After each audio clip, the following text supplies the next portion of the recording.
Bonjour à tout le monde. Aujourd'hui, nous allons entamer un nouveau chapitre qui s'intitule Rideau de pale planche. Donc, je vais commencer par présenter ce que c'est qu'un rideau de pale planche. Un rideau de pale planche, c'est un ensemble de pale planches. Maintenant, c'est quoi une pale planche? Une pale planche, c'est un profilé métallique. Donc, c'est un profilé métallique qui a plusieurs formes. Là, j'ai un exemple. Voici un élément de pale planche. Voici un deuxième élément de pale planche et le montage se fait en quinconce, c'est-à-dire d'un côté, une fois d'un côté, une fois de l'autre. Bien, cette forme de profilé, on l'appelle le profil Larsen. Donc déjà, le terme, c'est un terme suédois. Un peu d'histoire. Pourquoi suédois? Parce que la Suède, elle est reconnue pour son acier. Donc, c'est les premiers qui ont cherché à trouver un moyen de soutènement. Donc, ils sont allés directement vers l'acier, puisqu'ils en disposent et avec de bonnes qualités et un meilleur prix. Bien, maintenant, nous allons voir deux grands types de pales planches en fonction du système de fonctionnement, si vous voulez. Donc là, on distingue les rideaux ancrés et les rideaux sans ancrage. Je vais donner un exemple des rideaux ancrés. Donc vous avez une figure ici. Là, nous avons la pale planche. Là, nous avons ce qu'on appelle un tirant d'ancrage. Les éléments qui constituent le tirant d'ancrage sont une barre. Là, la barre, elle est percée au milieu, donc c'est un tube. On creuse le sol avec une foreuse. On met en place la barre. On fixe de ce côté-là la barre avec la pale planche. On injecte un coulis qui va sortir de ce côté-là. Après durcissement, le tirant va travailler d'un côté avec la pale planche puisqu'il y a une fixation et de l'autre avec le sol puisqu'il y a une deuxième fixation qui est un bulbe d'ancrage. Donc là, je vais rectifier. C'est un bulbe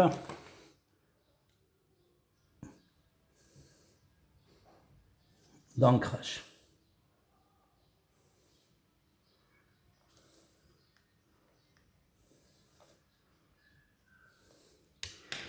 Bien, donc ça c'est la pale planche avec tirant d'ancrage.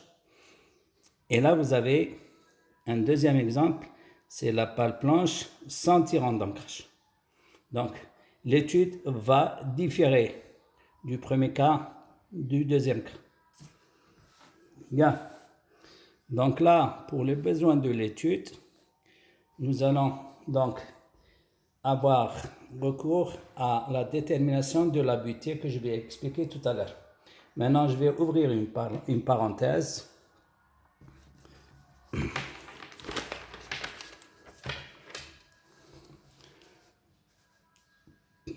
Une parenthèse pour voir comment on fait l'étude de la butée. Mais ça va être très vite. Pourquoi? Parce que nous avons déjà étudié la poussée et l'étude de la butée ressemble à l'étude de la poussée. Donc, voici ce que j'ai dit. En prenant le schéma de Boussinesq, on aboutit à la contrainte de la poussée, sigma A, et vous avez cette formule. Donc, Ka gamma, gamma Z, plus KAQ par Q, moins KAC par C. Ce n'est pas quelque chose de nouveau pour vous. Alors, la suite, par un raisonnement similaire à celui qui a servi pour la détermination de la poussée, on détermine la butée comme suit. Bien, je vous dis la formule. Sigma P égale Kp gamma, gamma Z, plus Kpq par Q, plus Kpc par C. Alors, n'oubliez pas, ou bien faites attention, il y a un plus là, au niveau de la poussée, il y a un moins.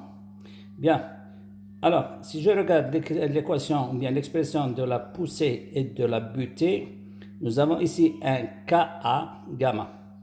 Et là, nous avons un Kp gamma. Que signifie le A et le P? Le A pour la poussée et le P pour la butée. Tout simplement, la poussée, c'est un état actif. C'est une action. D'où la lettre A. Pour la butée, c'est une réaction. Donc, on a pris comme référence la lettre P. Bien. Alors, maintenant, le problème, comment on détermine Kp gamma, Kpq et Kpc. C'est la même chose que Ka gamma, Kaq, Kac. Autrement dit, nous avons besoin des 4 paramètres que vous connaissez, c'est-à-dire bêta, lambda, delta et phi. Mais dans le cas des pales planches, nous avons une surface horizontale, c'est-à-dire bêta égale 0. La pale planche étant verticale, le lambda égale 0. Donc, ce qui nous reste comme paramètres, c'est phi et delta. D'accord? Phi et delta. Dans le cas où bêta égale lambda égale 0 et phi et delta non nul, voici la relation de Kpq. Donc, je vous la lis si elle n'est pas claire. Alors, cosinus delta, parenthèse, cosinus delta plus sinus phi, cosinus oméga delta sur 1 moins sinus phi. Et là, vous avez un exponentiel E de moins, delta plus oméga delta, tangente phi. Alors là, j'ai marqué exprimé en radian. Donc le delta, c'est un angle. Oméga delta, c'est un angle, mais ils doivent être exprimés en radian. C'est-à-dire, si par exemple vous avez delta égale 20 degrés, ne mettez pas 20 degrés. Vous mettez la valeur correspondante en radian de 20 degrés. Sachant que 180 degrés, c'est pi, c'est-à-dire 3,14. Bien, sinus oméga delta, pour pouvoir déterminer sur oméga delta, c'est sinus delta sur sinus phi. D'accord? Mais faites attention, nous sommes dans un état de butée. Donc pour la butée, le delta, il est négatif. C'est comme la poussée, le delta, il est positif, donc c'est une valeur. Le delta dans la butée, c'est négatif. Par exemple, si vous dites delta égale 2 tiers de phi pour faire référence à un frottement moyen, vous allez prendre au niveau de la butée delta égale moins 2 tiers de phi. C'est une valeur négative. Bien, donc ce que j'ai écrit ici, dans le cas de la butée, delta est négatif, donc inférieur ou égal à 0. Bien, nous avons, dans le cas particulier, mais ça c'est rare, delta égale moins phi, c'est-à-dire une pale planche parfaitement rugueuse. Là, on remplace delta par moins phi, et ce qu'on obtient à partir de cette relation, c'est 1 plus sinus phi exponentielle de pi sur 2 plus phi tangente phi. D'accord? Là, je crois qu'il y a un signe moins au départ. Bien, les deux autres paramètres, nous avons Kp gamma égale tangente carrée pi sur 4 plus phi sur 2 et Kpc, c'est Kpq moins 1 sur tangente phi. Bien, le domaine de variation des trois paramètres, nous avons dit que pour la poussée, Ka gamma et Kaq sont inférieurs ou égaux à 1 et Kac est inférieur ou égal à 2. Par contre là, le Kp gamma, Kpq et Kpc sont supérieurs à 1. Donc ils peuvent aller de 1 jusqu'à l'infini. D'accord? Faites attention, il ne faut pas confondre les deux. Bien, maintenant nous avons terminé avec la détermination de la butée, mais rapidement. Okay? C'est juste pour les besoins de déterminer ou bien d'étudier les pales planches. Et là, nous allons commencer l'étude de la pale planche. Ok. Donc, je vais commencer par l'étude de la pale planche sans ancrage. C'est la plus simple. Bien. Donc, j'ai dessiné une pale planche. Mais ce qu'il faut retenir, et ça, c'est une chose très importante, c'est que la pale planche, elle va se déformer comme ça. Qu'est-ce qu'on remarque dans cette déformation? C'est que ce point de rotation n'est pas à la base, mais légèrement au-dessus de la base. De là, nous allons dire qu'il y a 4 zones de déformation pour la pale planche. Nous allons tout d'abord diviser la pale planche en deux à partir de ce point de rotation. Donc, de ce côté-là, à partir de ce point jusqu'à la surface, le sol s'est décomprimé. Donc, on va dire que le sol, il est dans un état d'équilibre plastique de poussée. Donc là, on va étudier la poussée entre ce point de rotation et ce point. De l'autre côté, toujours au-dessus du point de rotation, qu'est-ce qu'on a? On a cette partie où le sol s'est comprimé.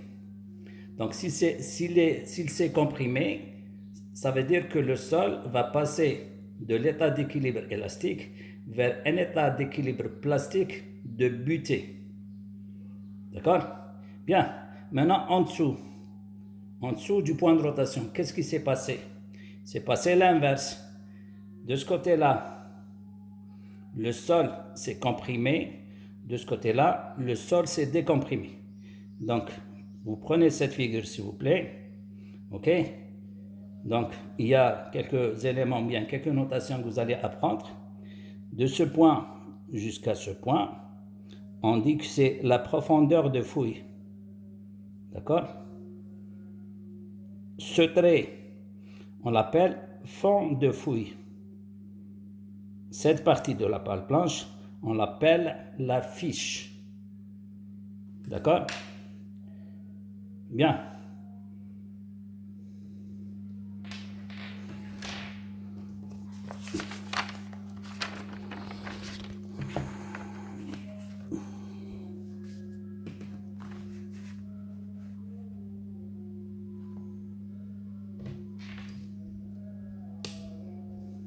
Donc, voici les deux diagrammes.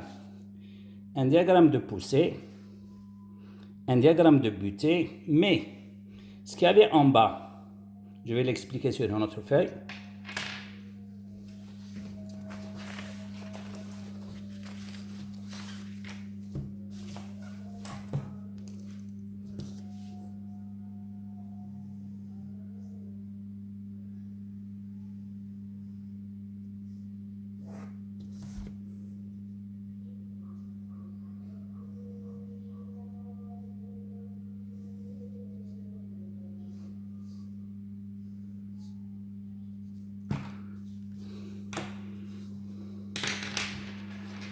Alors, je vais juste parler de la partie qui est en dessous du point de rotation.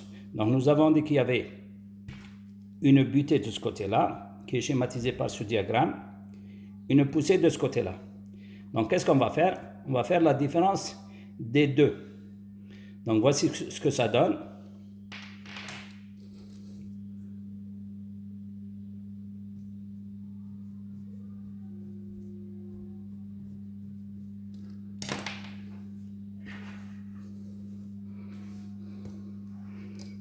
Donc, lorsque je fais la différence, c'est-à-dire j'enlève cette partie de cette partie et il me reste juste ce diagramme. Et ce diagramme, je vais calculer sa résultante. Donc, c'est cette distance par cette distance.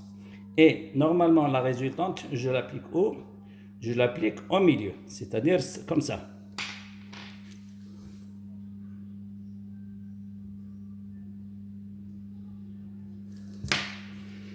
Donc, la résultante, on la note C. Ce n'est pas la cohésion, ça n'a rien à voir. Mais nous allons adopter une simplification. Nous n'allons pas mettre le point d'application de C au milieu, mais plutôt au point O.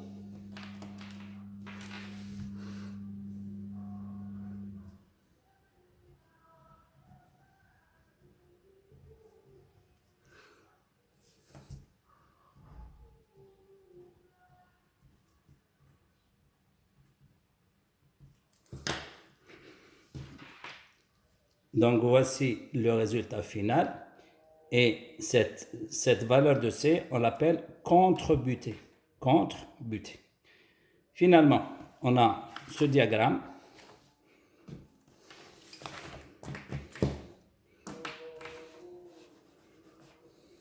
Donc, on voit sur ce diagramme la poussée, la butée et la contre-butée. D'accord? Bien. Ce que vous allez prendre comme note.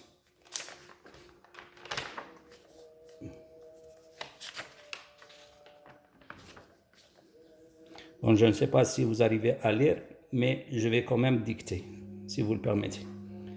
Tout d'abord, on suppose que le rideau tourne autour d'un axe situé légèrement au-dessus de la base de la pale planche.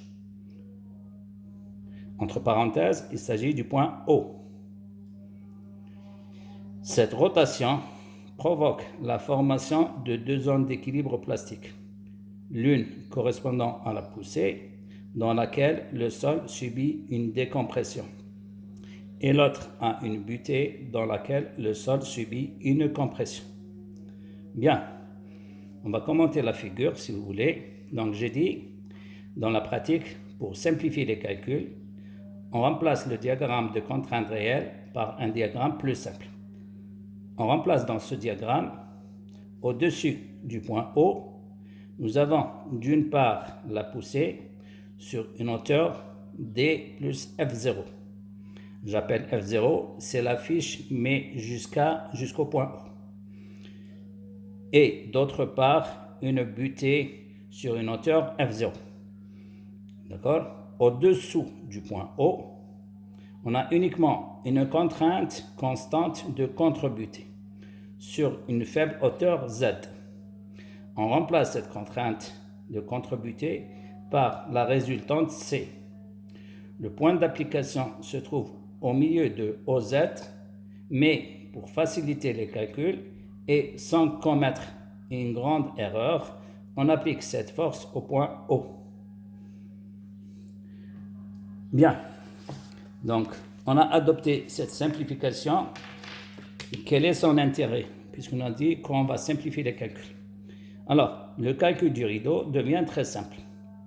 Nous avons dans ce cas un problème isostatique ayant deux inconnus. Alors, si vous regardez bien, les deux inconnus sont F0 et C. Bien, pourquoi je dis que c'est un problème isostatique? Parce que je vais pouvoir écrire deux équations de la statique que tout le monde connaît, à savoir la somme des moments et la somme des forces. Donc, en écrivant que la somme des moments par rapport à quel point? Par rapport au point de rotation O est nul, qu'est-ce qu'on fait? On élimine le point C, bien la force C, puisqu'elle a un bras de levier nul. Et on obtient une équation du troisième degré en F0. Nous aurons la possibilité de faire des applications. Vous allez voir qu'à la fin, comme résultat final, nous allons avoir une équation du troisième degré qui contient F0. Donc, on sait, bien sûr, résoudre les équations du troisième degré et on va déterminer F0. Alors,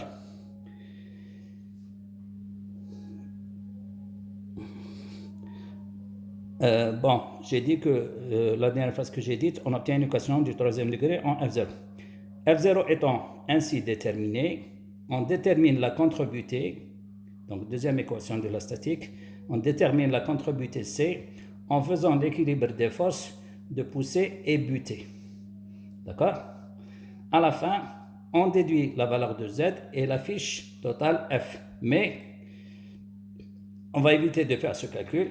Donc on va dire, dans la pratique, on évite de calculer Z et on adopte la relation suivante.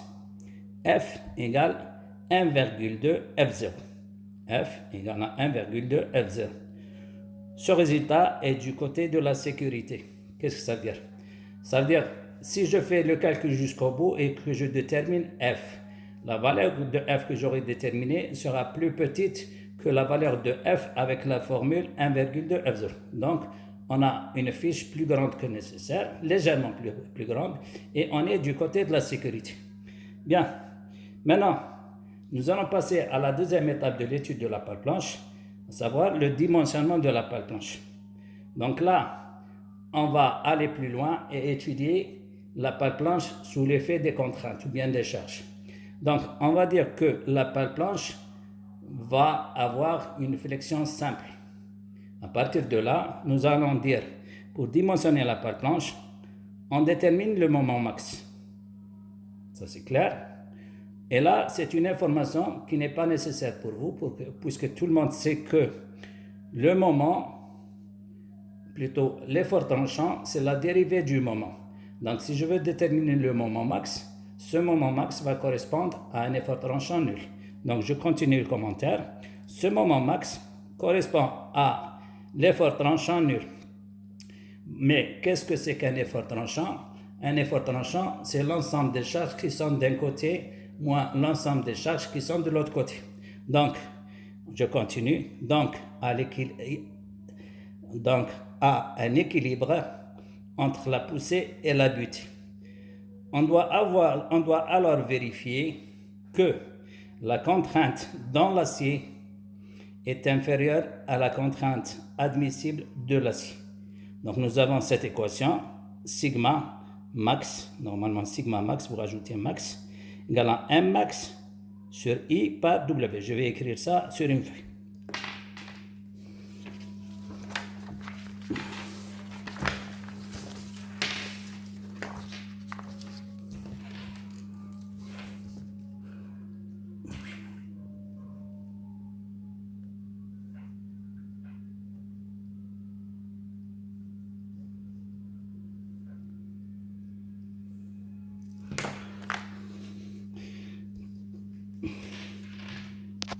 C'est la formule que vous utilisez lorsque vous étudiez les éléments de charpente. Donc sigma max égale à M max sur I par V.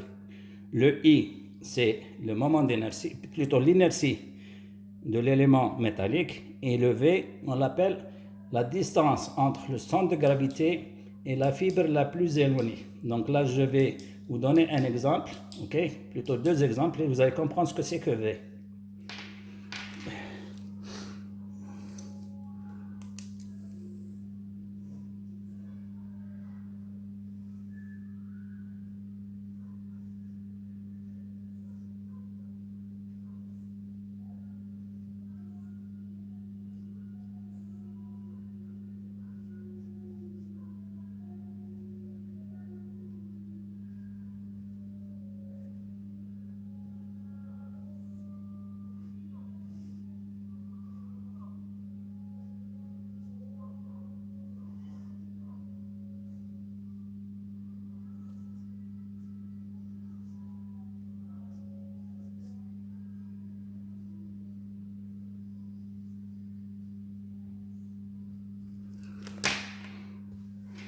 Donc, voici deux exemples.